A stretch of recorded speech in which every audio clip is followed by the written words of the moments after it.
Muito boa tarde, pessoal. Estamos hoje com mais um videocast da Sejurk. Hoje a gente está numa dinâmica um pouquinho diferente, porque sou eu apresentando. Meu nome é Vanessa Leal, eu sou advogada da Sejurk e a gente está aqui com um convidado mais que especial. Ele que toda vez que vem é sucesso, né? Seja bem-vindo, Cines Leal. Muito obrigado, Vanessa. Obrigado a todos que estão nos assistindo. É um prazer imenso estar fazendo aqui mais um videocast.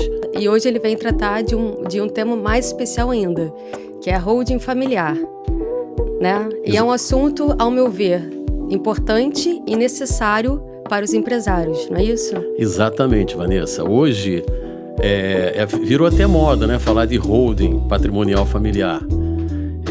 Porque devido aos problemas que estão acontecendo até no nosso país, a instabilidade econômica, financeira, alta carga tributária, então principalmente as famílias estão procurando muito a holding patrimonial familiar para proteger os seus bens, criar um planejamento sucessório. Então esse assunto está muito quente, está muito latente hoje. Sim, Então vamos começar do início, né? Primeiro eu quero dizer ao pessoal, quem tiver dúvida, por favor, a gente está com o chat aberto, manda pra gente, a gente vai respondendo ao final ou durante. Tudo bem, pessoal?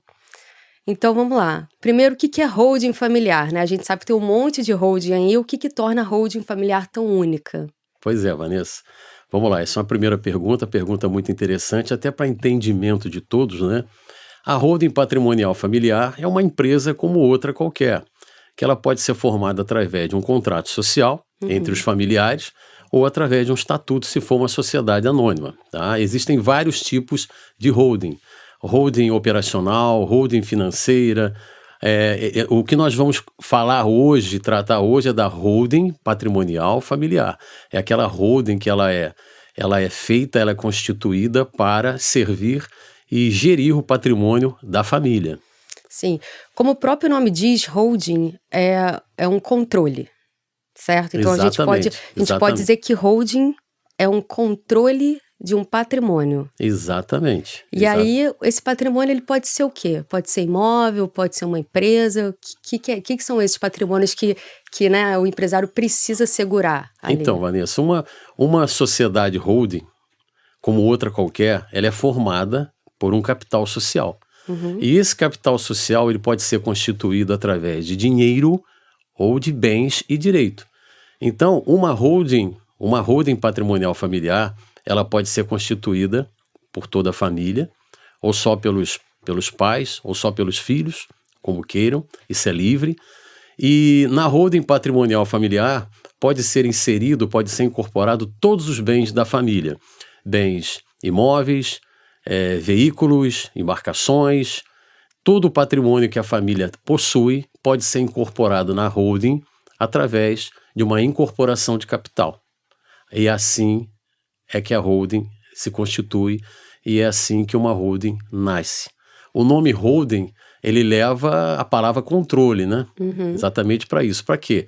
Para que a holding seja dona de tudo e ela exerça um controle para a família, para três vantagens que eu acho essas vantagens magníficas.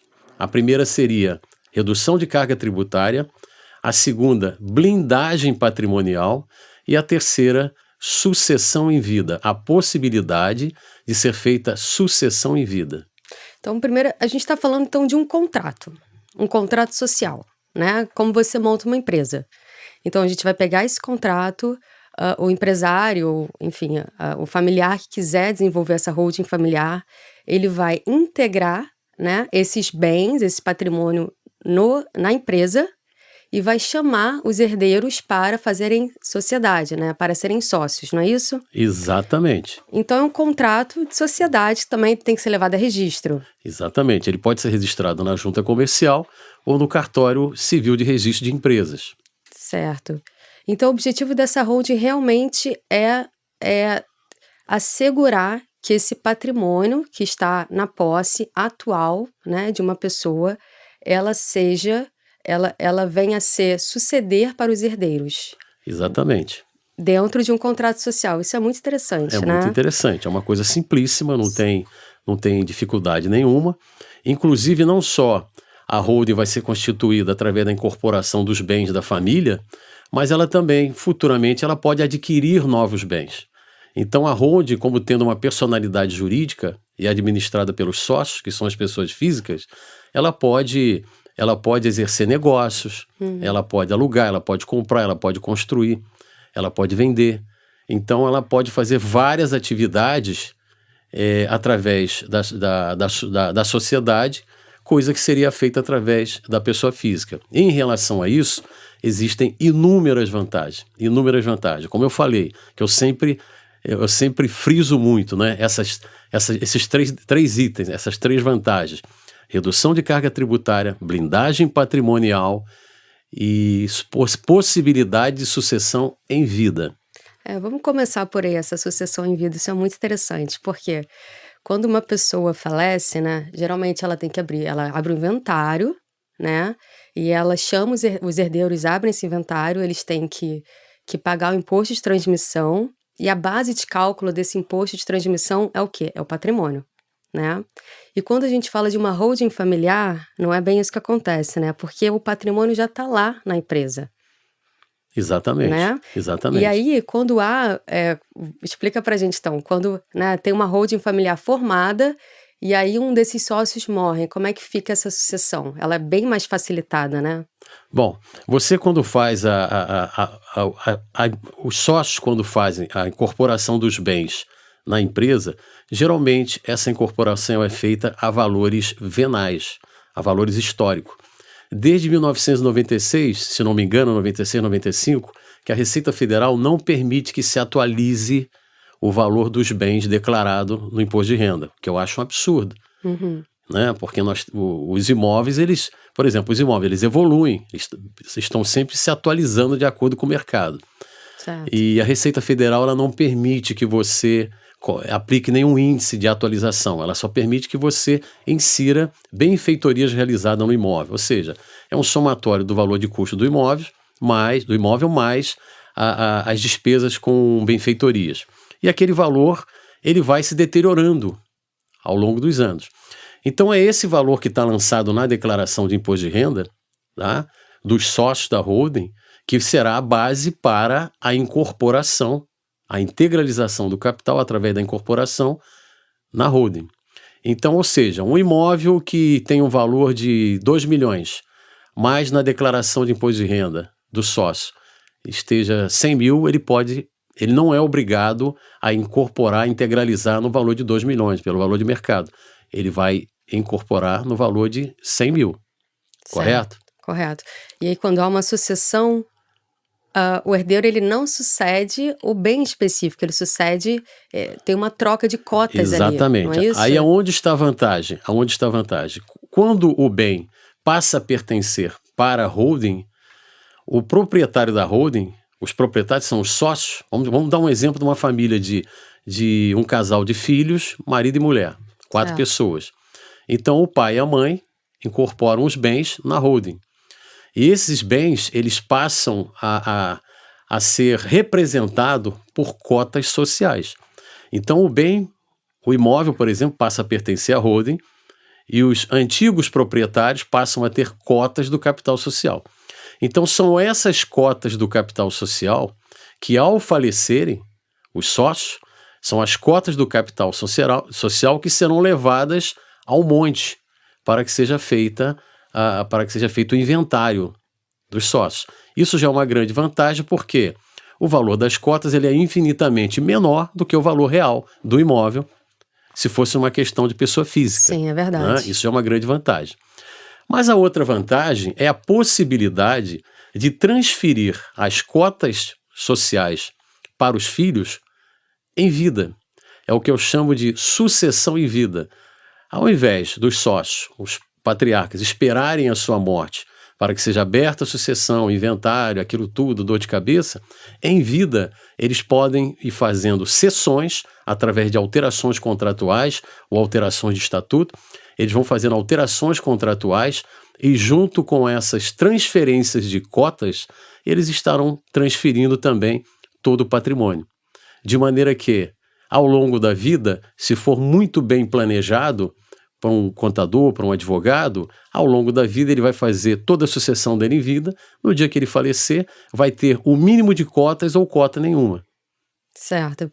Não, e é uma coisa muito interessante porque, mesmo você, né, a pessoa falecendo, sendo aberto o inventário, o que vai realmente suceder ali são as cotas e não o patrimônio, como a gente disse. Exatamente. E tem um ponto interessante que é a base de cálculo, né? A base de cálculo, como você disse, são as cotas e não o patrimônio. As cotas, na verdade, a base de cálculo é uma coisa que a gente chama de fechamento de balanço especial. No fechamento de balanço especial, causa-morte, você apura o patrimônio líquido, que aí é uma conta, né? Capital, lucros e tal. Então, apura-se o patrimônio líquido, que o capital é muito relevante, que é o valor das cotas, né? Junto com o capital, você apura o lucro naquele momento, na data do falecimento, e aí essa é a base de cálculo para que os fiscais do Estado, né, o ente tributante, o Estado é que cobra o imposto causa-morte, e hoje está entre 4% e 8%, existem até projetos aumentando esse tributo para 30%, em alguns países chega a 45%, 56%, então o Brasil ainda não o leão no Brasil não é tão feroz como em outros países, mas existem projetos querendo aumentar isso para 30%. Então, mesmo assim, você há de convir que 4% ou 8% como base de cálculo em cima de valores reais de mercado é muito alto. Já na holding, esses 4% ou 8% seriam em cima do patrimônio líquido, e boa parte disso representado pelas cotas. Então é infinitamente menor o imposto a pagar com base nessa base de cálculo que eu estou explicando. É uma vantagem tremenda. Sim. E a possibilidade que, ao falecer, o sócio não tenha cota nenhuma, já que ele veio ao longo da vida transferindo para os filhos. Sim, é verdade. Podemos dizer que é uma partilha simplificada. Então, Muito né? simplificada, muito simplificada. Não vai precisar abrir inventário, contratar advogado, é uma coisa muito simples, simplíssima, desde que haja um planejamento sucessório, né? Seria a sucessão em vida dentro de uma holding familiar. Certo. E quanto ao imposto de renda, o que a gente pode entender sobre o imposto de renda? Muda alguma coisa? Aí nós vamos na segunda vantagem, né? A primeira, sucessão. A segunda vantagem, redução de carga tributária. Então, por exemplo, uma família que tem vários imóveis alugados, apartamentos, lojas. Então, essa família hoje, que não dispõe de uma holding, ela paga fatalmente no Brasil 27,5% sobre o que ela recebe desses aluguéis, né? Então, 27,5% é a carga tributária. Nós estamos falando em um terço mais ou menos é o que hoje o Brasil cobra em relação aos aluguéis que as pessoas físicas recebem. Se esses mesmos imóveis forem incorporados a uma holding e a holding passa a administrá-los como patrimônio próprio, a holding cobraria o aluguel e a base de cálculo desses aluguéis para pagar imposto de renda, contribuição social, PIS e COFINS, que são 4 impostos básicos, isso hoje gira em torno de 11,33%, quase 12%. Vamos arredondar para 12%. Então, olha só, numa holding familiar, a carga tributária é 12% sobre o valor da renda dos bens. Dos aluguéis, por exemplo. Na pessoa física, é 27,5% sobre o valor dos mesmos aluguéis. É um absurdo. Realmente é bem. Nós estamos falando aí em quase um terço, né? É muita coisa, né? Então, é uma economia tremenda. É que eu lhe falei. Ela tem a vantagem da possibilidade de sucessão em vida, ou se a sucessão for feita na morte, a base de cálculo será menor com relação ao patrimônio líquido. E a redução de carga tributária, ela é evidente. Aí você vai me perguntar, tudo bem, a holding, ela recebe aluguel, paga o imposto, mas o dinheiro? Como é que o dinheiro vai para os sócios? Aí é que está o detalhe. Como vai? O Brasil é um dos poucos países também que não tributa distribuição de lucro. Sim. Né? E até mesmo porque o nosso imposto aqui no Brasil é todo em efeito cascata. Então seria seria uma maldade tremenda, né? Sim. Antigamente se cobrava distribuição de lucro, então há muito tempo que não se cobra distribuição de lucro porque foi declarado inconstitucional, né? Já que a empresa recebe aluguel, paga imposto, então seria inconstitucional cobrar a distribuição de lucro, que é um fruto do aluguel. Sim. Né? Seria... Então, essa distribuição de lucro aos sócios é por onde os sócios recebem o aluguel de forma lícita e planejada. O aluguel é recebido pela empresa, a empresa paga 11,33 de tributos e a empresa distribui para os sócios. Essa distribuição pode ser trimestral, semestral ou anual para os seus sócios. E detalhe, se no contrato social houver uma previsão, uma cláusula prevendo que a distribuição de lucro pode ser desproporcional às cotas de cada participante da sociedade, significa que a distribuição de lucro, mesmo os pais tendo mais cotas do que os filhos, mas o lucro pode ser desproporcional distribuído para os filhos. Vou te dar um exemplo. Um filho precisa comprar um carro, mas ele só tem 1% de cota, 2%. Ele precisa comprar um carro naquele mês. E ele não tem lucro, né? Como é que ele vai comprar? Sim. Então, naquele momento, a sociedade pode determinar que 90% dos lucros da empresa sejam distribuídos para aquele sócio, mesmo que ele tenha 1%. Isso é permitido pelo nosso Código Civil, desde que haja previsão no contrato social. Isso é muito bacana. Não, é bom deixar bem claro, né, que tudo isso que a gente está falando é lícito. Não, né? legal. A gente não está dando nenhuma manobra, não tem nada disso. Realmente é um planejamento. Exatamente. Não é? Planejamento tributário. Sim. E é por isso que as pessoas estão procurando mais esse assunto, é por essa facilidade. O que você acha que é? Porque tem uma questão aí muito importante, né? E quando você faz isso, você anula um problema futuro entre os herdeiros, né? Exatamente. O inventário. Exatamente. Por que hoje se procura mais? A informação. Antigamente as pessoas não tinham muita informação, mas isso é uma coisa antiga. A modalidade, a holding é um tipo de sociedade que já é prevista no nosso código há muito tempo, na nossa lei. Então, pouco aplicada no nosso país. Agora, isso tornou-se mais comum, mais público, as pessoas têm mais informação, até pela questão de internet também, né? A internet, ela está colocando tudo aí na nossa frente. As claras. Né? Mas então, eu acho super, super importante essa informação, porque muita gente tem medo, não conhece, acha que vai pagar mais imposto, acha que ao incorporar os bens na sociedade vai perder tudo, e não é assim. Existem vários tipos de formação de holding que você pode fazer e isso vai lhe dar segurança. É o que eu falei do terceiro item, a blindagem. Falamos da sucessão em vida, falamos da redução de carga tributária, existe a blindagem patrimonial. O que acontece? Isso realmente é muito importante. Uma vez os bens estando na holding, aconteça em regra geral, aconteça o que acontecer com os sócios, pessoa física, nas suas atividades normais, esses bens não respondem. Por quê? Porque esses bens pertencem a uma empresa que tem personalidade jurídica. Então, em regra geral. Existem algumas exceções pequenas. A gente está falando aqui de uma sociedade de responsabilidade limitada. Exatamente. Então, a blindagem, ela existe. Ela existe e eu acho muito interessante. Então, vamos supor, os pais que têm um pouco de dúvida com relação a deixar os bens para os filhos e os filhos depois venderem, e se endividarem, na holding, esses bens eles ficam blindados e eles ficam geridos pela holding, onde um filho não pode oferecer esse bem, por exemplo, como garantia, não pode oferecer como aval, como fiança, entendeu? E esses bens não recebem impacto de nenhuma ação contra um sócio em razão de uma outra operação, de uma outra atividade, de uma outra empresa.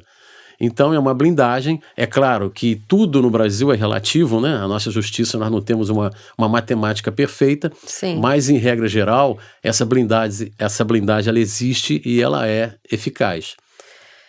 E a gente pode falar se tem algum grupo de família, de empresários que que pode ter mais benefícios, ou a holding familiar realmente é aplicado a qualquer tipo de pessoa? É uma pessoa com muito patrimônio? O que você acha pela sua experiência? A holding patrimonial familiar, ela é aplicada a qualquer pessoa, a partir de um patrimônio. Isso não existe regra para 10, para 20 imóveis, para um imóvel. Não, depende da situação. Para cada caso familiar, o profissional tem que verificar a demanda. O que aquela família pretende fazer com aquele imóvel. Vou te dar um exemplo. Eu tive situações no meu escritório que eu fui procurado para criar uma holding patrimonial familiar, e aí eu verifiquei que, na verdade, eles queriam futuramente vender esses imóveis. Então, eu mesmo aconselhei para não criarem, tá? Porque a carga tributária seria menor. Isso num outro podcast eu tenho que explicar com mais calma. Né? Porque a ideia da holding familiar é realmente deixar os imóveis ali, né? Sim, eles assegurados. A ideia da holding familiar... Não é fazer negócio com esse patrimônio, né? É gerir patrimônio, blindar patrimônio, reduzir carga tributária e criar uma sucessão mais tranquila. Sim. Essa é a ideia, essa é a essência. Quando você tem dúvidas em relação ao imóvel, você quer vender, você quer trocar, então o melhor é não incorporar naquele momento. Então existe um momento certo para se criar. O profissional ele precisa se debruçar no assunto, conversar com cada ente da família, entender o que eles querem com o patrimônio. Eu entendo que patrimônio é uma coisa viva, tem que ser respeitado. Tem patrimônios que são feitos através de uma vida inteira, 40, 50, 60 anos, os pais trabalhando, correndo atrás, e muitas das vezes a segunda geração detona o patrimônio, recebe aquele patrimônio, tanto é que existe até uma máxima que o bom é comprar imóvel de herdeiro. Porque o herdeiro não tem muita pena, ele vende barato. O bom é comprar imóvel de herdeiro. Eu sempre ouvi isso. O herdeiro quer dinheiro, é Exatamente. Isso, né? Então isso é uma pena, porque os pais correm atrás, compram, se sacrificam, e aí daqui um pouco eles olham, esses imóveis são todos vendidos, deteriorados, né? Então a holding, ela serve para estruturar, planejar, orientar os sócios e os filhos, e também, além dessas três vantagens, ela poder perpetuar esse patrimônio, colocando este patrimônio à disposição de várias gerações. É notório que nós vemos aí várias famílias famosíssimas no Brasil, que eram riquíssimas, e na segunda, na terceira, na quarta geração, tudo se perdeu. Então a holding como planejamento, ele pode ser estruturado para quê? Para que o patrimônio ele perpetue, ele vá ao longo da vida. É possível que seja colocada cláusulas que impeça a venda desse patrimônio? Você pode colocar alguns impedimentos, né? Impedir a venda é um pouco complicado, porque você está tirando o direito de propriedade daquela pessoa que é dona. Certo. Né? Então vamos supor, eu posso criar uma holding e eu posso doar as cotas que eu tenho para um filho, mas eu posso colocar cláusulas, né? Eu posso fazer um testamento, posso colocar cláusula de proibindo que ele venda, mas isso é muito complicado.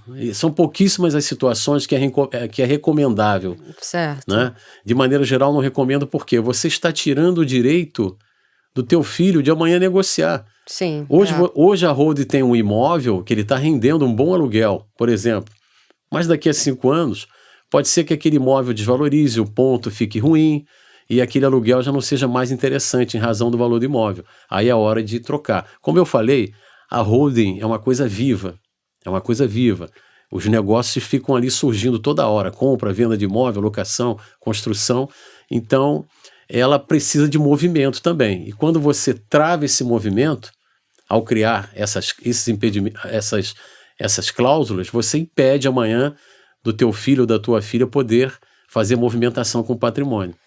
Sim, é verdade. Eu não recomendo. É um ponto.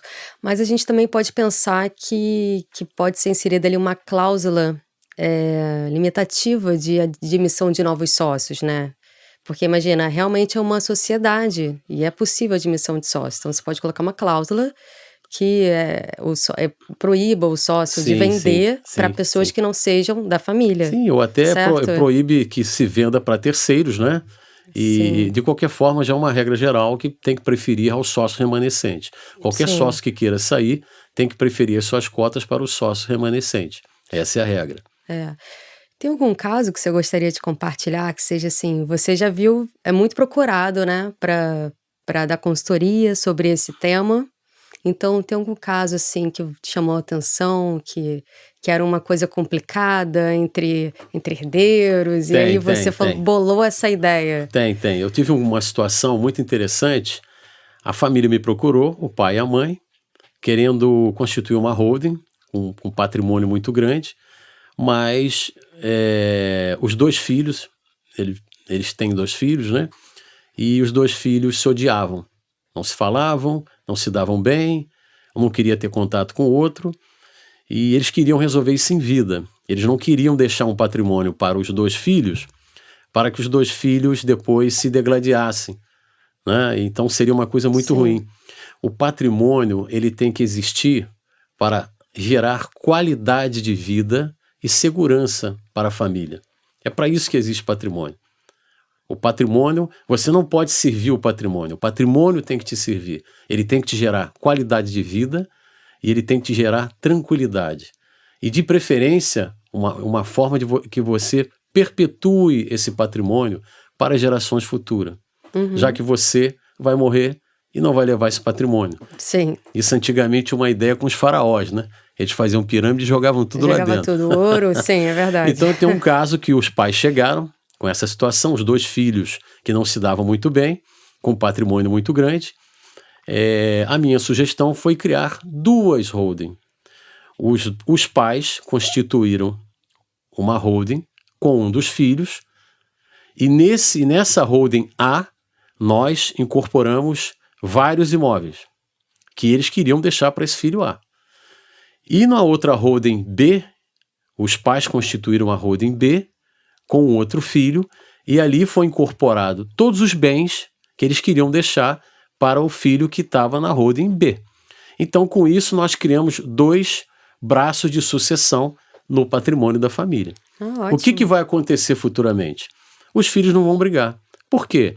A empresa A, os pais podem passar a ceder cotas em vida para o filho da empresa A, ou quando falecerem, antes de falecerem, eles fazem doações para esse filho A, e na empresa, doações das cotas. E na empresa B, a mesma coisa. Eles podem fazer doação em vida ou podem fazer cessão de cotas para esse filho, que é lícito. Sim. Então, com isso, nós criamos uma solução para a família. A família não vai brigar. Os filhos não vão brigar. A empresa ela vai coexistir, né? Cada um vai ter a sua holding, vai ter o seu grupo de bens, com carga tributária reduzida, também com possibilidade de sucessão em vida e também com blindagem. E com qualidade de vida e o patrimônio podendo ser perpetuado. Os 2 irmãos não vão brigar por causa disso. Todo mundo ficou feliz. Todo mundo ficou feliz. Eu imagino. Né? Então, a gente pode falar assim, de um momento em que pode ser criada uma holding? Você acha que tem um momento específico que está na hora de criar uma holding? É uma briga entre herdeiros, ou a pessoa já está com muito patrimônio, já está querendo se desfazer do patrimônio? O que você acha que é um momento, assim, uma pessoa te fala assim, qual é o momento que eu consigo já criar uma holding? Uma holding, não existe momento para se criar uma holding.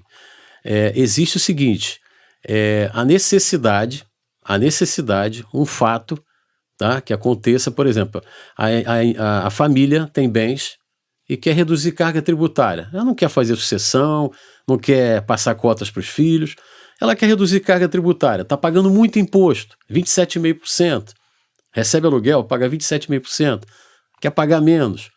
Esse é o momento de criar uma holding.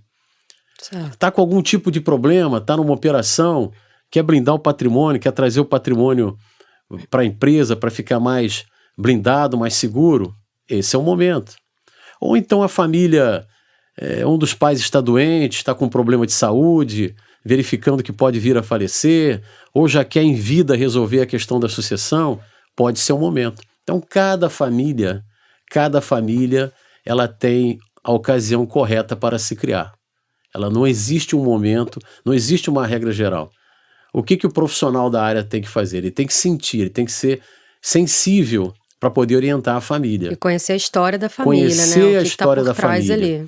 Ele tem que conhecer da onde veio o patrimônio, como é que ele foi constituído na pessoa física, que tipo de holding ele vai montar naquele momento e qual o futuro que esses imóveis, que esse patrimônio vai ter na holding.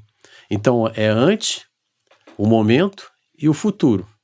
Certo. Entendeu? Ele tendo essa visão, ele vai poder nortear, balizar melhor a família, de como criar, de como constituir, como passar esses bens, entendeu? Então tem vários detalhes também. Se os filhos são casados com comunhão de bens, com comunhão parcial, você vai haver comunicação na passagem das cotas. Então, é muito assunto para uma videocast. É verdade. E muito assunto. É interessante, né, que o consultor dessa área, né, no seu caso, ele acaba fazendo uma investigação da família, né? E conhecendo a família a fundo e dando as melhores respostas, né? Porque você acaba sendo um formador de opinião da família. E é assim que tem que ser.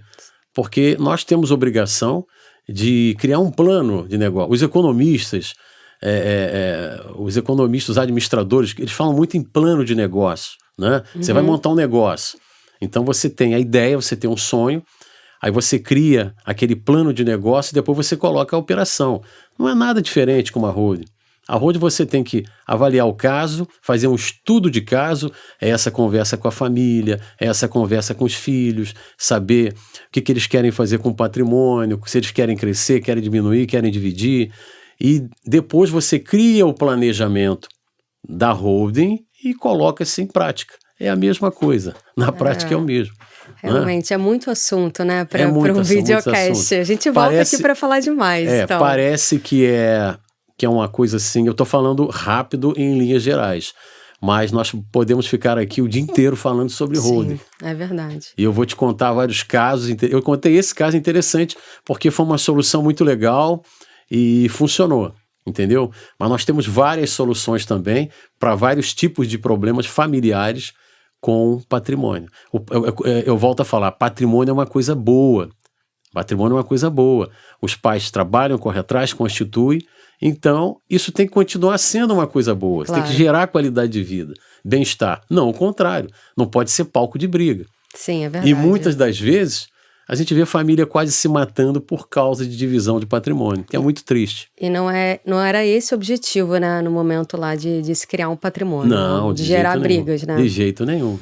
Então, você pode falar pra gente, assim, algumas dicas? Uma pessoa que se interessou no assunto, o que você pode falar para ela para começar a estruturar e ver se realmente é um caso ali de holding familiar? O que você pode dar? Algumas dicas, assim. A primeira coisa que ela tem que ver é o seguinte, é o que eu falei, qual é a situação que ela se encaixa nisso aí? A questão da sucessão, a questão da blindagem ou a questão da carga tributária, né? Uhum. E ela fazia uma consulta. Ela fazia uma consulta com um profissional que domine o assunto para que este profissional lhe oriente se aquele momento é o momento dela para ela criar essa holding, quais serão as vantagens que ela terá com a holding e quais as possíveis desvantagens que ela possa ter.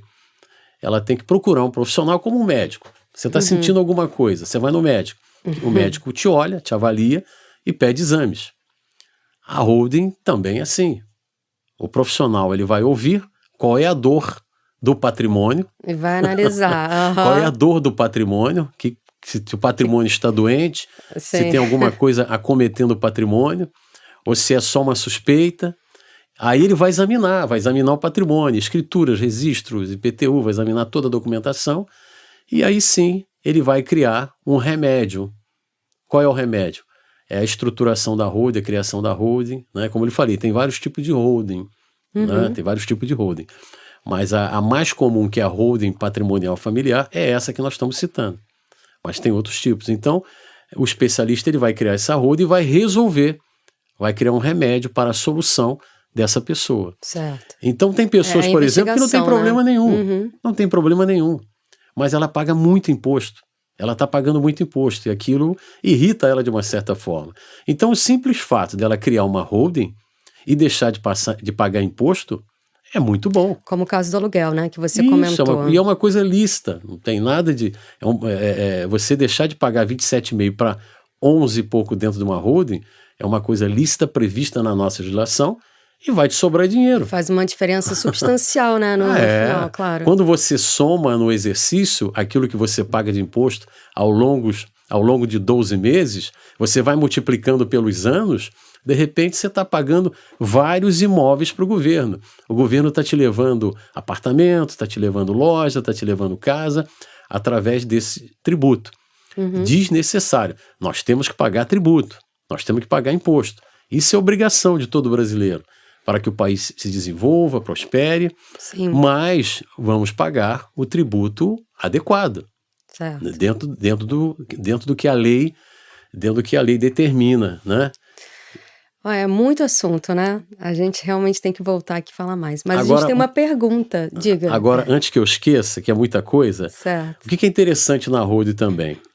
Quando você está num país desenvolvido, estável, o cidadão vai muito para a área financeira, aplicações financeiras em ações e tal, porque ela sente uma segurança, ela entende que ela não precisa comprar imóveis, comprar bens sólidos para ela ter o patrimônio totalmente seguro. Como nós vivemos num país instável, estamos sempre com algum tipo de crise, qualquer coisa que acontece no mundo resvala aqui, aí sobe, cai bolsa, aumenta o dólar, juro sobe, a expectativa agora é elevação de juros, que o mercado está um pouco recessivo. O que as pessoas fazem para se proteger? Procuram garantia real. O que é garantia real? No mundo, é ouro, garantia real, é ouro e imóvel. Certo. Imóvel é uma garantia real. O imóvel você só perde em situação de guerra, né? Em toda a história da humanidade, quem perdeu o imóvel, como aconteceu na Alemanha com os judeus, perderam através de guerras. Aí o governo toma o imóvel, não tem jeito. Sim, Como em verdade. Cuba, países comunistas e tal, não estou falando mal, estou dando um exemplo. Ouro vai ser sempre ouro. Então, em países cuja economia é instável, se aplica muito em garantia real. E o imóvel é uma dessas garantias. Então, nós moramos aonde? No Brasil. O Brasil, parece que a crise não acaba. Nós nascemos nela e vamos morrer nela. Então, a pessoa tem que aplicar imóvel. É uma garantia, Eu sim. sempre sugiro aos nossos clientes do nosso escritório que aplique um pouco em bolsa, fundo imobiliário, fundo de ações, tudo bem, mas você quer garantia, você tem que ter imóvel. Vai pro imóvel. Tem que ter imóvel. E tendo imóvel, se você tiver uma carga tributária muito alta, não vale a pena. Então você tem que reduzir essa carga tributária dentro da lei, volto a falar, dentro da lei e dentro de um planejamento tributário feito por um profissional especializado nessa área. Olha, a gente teve uma pergunta exatamente agora.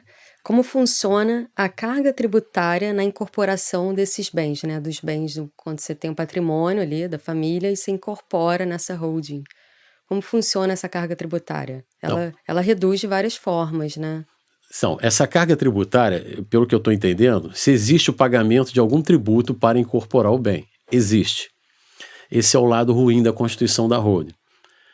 As prefeituras do Brasil, de maneira geral, elas cobram entre 2% e 3% de ITBI sobre o valor que está sendo incorporado. Então, existem algumas exceções.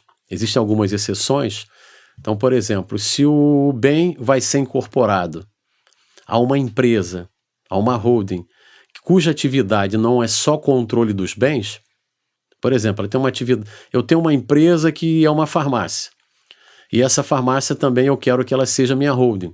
Então eu vou incorporar os meus bens ao capital dessa farmácia. Então aí existe uma exceção à regra, onde você pode pagar só uma parte, o ITBI é reduzido. Certo. Existe uma diferença. Né? Mas de maneira geral, a constituição de uma holding patrimonial familiar, cuja atividade é do ramo imobiliário, você tem que recolher o ITBI às prefeituras. Certo.